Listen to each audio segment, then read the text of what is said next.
பல்வலியால் இந்த அளவுக்கு வீக்கம் வந்து பாதிக்கப்பட்ட பவுனம்மா மருத்துவமனைகளுக்கு போயிருந்தாலும் மாத்திரைக்கு முன்னாடி எடுக்க வேண்டிய உணவுகளை இதை இருக்கிற மாதிரி பார்த்துக்கிட்டு நல்ல வகையாக மீண்டு வந்திருக்காங்க.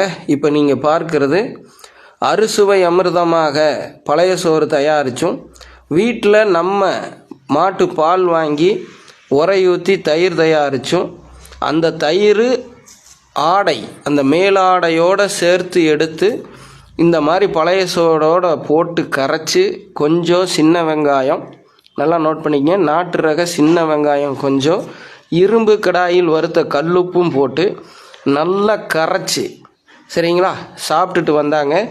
3 நாளில் அந்த வீக்கம் தணிஞ்சிருக்குது. அதை நீங்கள் பார்க்குறீங்க.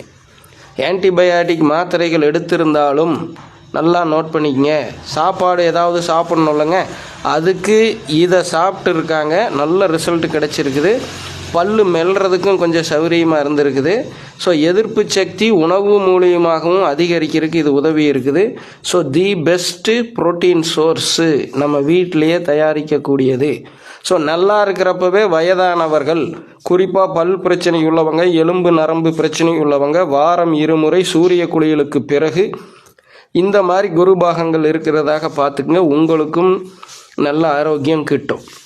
கடந்த 13 வருடங்களுக்கு மேலே நாங்கள் என்னென்ன பிரச்சனைகளை சந்திக்கிறோம், அதுக்கு என்னென்ன பயன்படுத்துகிறோம், எப்படி மீண்டு வர்றோம், எங்களால் முடியாதப்போ வேறு என்னென்ன அணுகிறோம் அப்படிங்கிறதெல்லாம் உங்கள் முன்னாடி திறந்த புத்தகமாக வைக்கிறோம்.